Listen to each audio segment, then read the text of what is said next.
parādīšu, kā mājas apstākļos noņemt uzlīmes, ja mēbeļnieki ir kaut kur atstājuši un tos uzlīmes kaut kur traucē.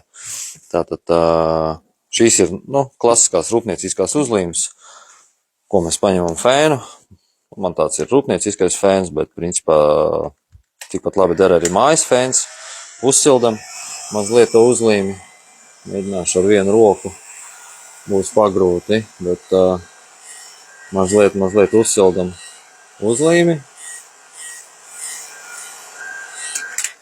lai silta, un tad no viena gala smuki tā uzlīmīt lēnītēm noplēšam nost. Un nepaliek ne līmes skārts, nekas pilnīgi ideāli tīrs. Savukārt, ja plēš uzlīmi bez uzsildīšanas, tad sanāk baigā kasīšanās, bakstīšanās, tās uzlīmes ir vēsas, līme, un viss rekur aizgāja ziepes jau.